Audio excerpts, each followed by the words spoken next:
Olá, muito bom dia para cada dia, boa tarde para cada tarde, boa noite para cada noite. Eu sou o Fábio Naza, apresentador da série Apometria Porque Sim, Apometria Porque Não, e da série Apometria Estudo de Casos. Voltamos com mais um case de sucesso ou insucesso junto à tratativa apométrica. Case de hoje é intitulado Eguns, médiuns de transporte. Muito bem. Voltamos com mais um case de sucesso ou insucesso, junto à tratativa apométrica. Case de hoje intitulado Eguns, médiuns de transporte. O que tem a ver Egum? O que é Egum, médium de transporte? Vamos lá. Egum, em apometrês, nós poderíamos dizer que é o espírito sofredor, aquele que entra no campo energético do encarnado, pega carona aí. Ele não tem um vínculo direto obsessivo com o indivíduo, ele só... O encarnado estava passou, pegou e vai acompanhando o indivíduo ladeira abaixo, né? Vai acompanhando dia a dia aí o indivíduo, tá? Em apometrês lá nós temos, dividimos, para simplificar um pouco as nomenclaturas, sofredor e algoz. O algoz é aquele que tem um vínculo obsessivo com o indivíduo, tem um fator motivacional, tudo mais. O sofredor, ele tá lá porque ele tá com fome, porque ele tá roubando energia, às vezes, consciente ou inconscientemente, ou porque ele se sente bem perto do encarnado e tudo mais. Estávamos em aula, um médium trabalhador, e aí um exercício prático, estava bem debilitado, com uma gripe bem forte, pós-carnaval, tá? Um período que já foi narrado num case anterior, que é um período mais crítico, tá? Que as porteiras do buraco do tatu se abrem, há um indulto aí para que a espiritualidade tenha uma descompressão aí, suba, né? Venha passear aqui na superfície. Não está muito diferente do período pós-carnaval, porque nós estamos numa fase planetária onde os umbrais estão subindo, né? Está havendo uma decantação do baixo umbral. Mas é um período mais crítico. E aí então colocamos na parte prática, colocamos então para atendimento o consolente, abrimos a frequência dele e tinha um bolsão vulgo volume X, que a gente não para contabilizar, mas um volume grande de espíritos no campo energético dele. Espíritos que estavam sorvendo da energia do fluido vital dele, uma questão de sobrevivência, tá? Não tinha um fator motivacional direto com o indivíduo, então ele serviu apenas de ônibusinho para transportar a galera lá para ser tratada. Bem-vindo ao Clube dos Médiuns. Isso acontece comumente ao sensitivo, mais comum ao sensitivo, mas todo aquele que exuda, de certa forma, um pouco de fluido vital, serve aí de caneco vivo para a espiritualidade na sua grande maioria das vezes. Algumas pessoas morrem de medo de um processo obsessivo. Outro dia, uma pessoa me perguntou assim em aula, um aluno ou aluna, perguntou assim, quando tem espírito perto da gente? Eu falei, toda hora, todo tempo.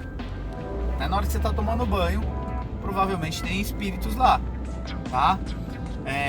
Há uma inter-relação de troca com a espiritualidade de esfera superior ou não, todo tempo, toda hora, todo lugar. Raríssimas exceções, talvez, que não haja isso.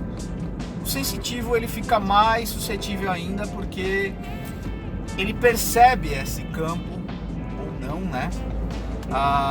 Às vezes ele é um doador natural de ectoplasma, de bioplasma, e aí ele fornece energia ao sistema, querendo ou não querendo. Enfim, neste caso então esse bolsão foi recolhido, e aí nós temos uma premissa básica na apometria, que é suprir as necessidades básicas dos espíritos que lá chegaram.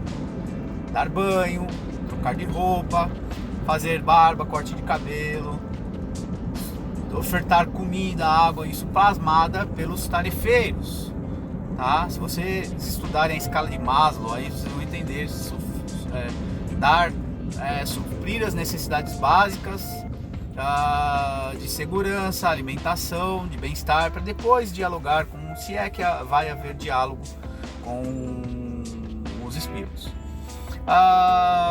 Percebe-se então no campo energético um espírito mais renitente, e aí separamos ele para um diálogo. Fizemos uma incorporação, tínhamos uma média de incorporação, e esse bastante revolto com o movimento que estava acontecendo. Percebe-se então que este era um condutor desses espíritos que chegaram no Bolsão, digamos que eram escravos dele, tá? É muito comum. Então nós temos um processo de obsessão de desencarnado para com encarnado, tá? De um Bolsão para com encarnado instalado, e aí no processo de obsessão de desencarnado para desencarnado, porque esses espíritos estavam tutelados, escravizados, impostos por este espírito que estava muito revolto E aí no diálogo nós demos alternativa ao espírito. Você quer ir embora, você perdeu o seu bolsão aí, né, os seus escravinhos, e você pode ir embora, o portão está aberto. Alternativa 2. Você terá a oportunidade de seguir com os guardiões da casa, com a equipe de guarida da casa, onde vai lhe ser ofertada uma nova oportunidade de trabalho após você estudar e entender o mecanismo de... E nós estamos tratando nesse momento com um certo respeito e uma possibilidade de diálogo. Relutou, sobe-se um pouco o tom da conversa, falou, olha, nós não temos o tempo todo, o dia todo aqui para ficar negociando, e não tem muita negociação para você. Então primeiro a mão da misericórdia atuando com o espírito, e depois a mão da justiça dizendo, o seu tempo acabou e qual é a tua escolha. E aí se vendo de certa forma acuado, mas entendendo que não tem muito para onde ir, aceita a guarida aí e o encaminhamento. Muito bem, voltando aqui case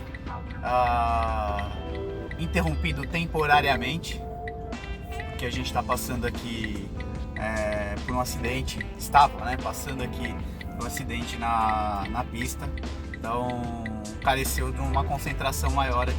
Voltando ao case, fato é que neste caso nós não tínhamos um fator motivacional de vingança, como foi dito, o consulente, aluno consulente apenas serviu de transporte para esses espíritos,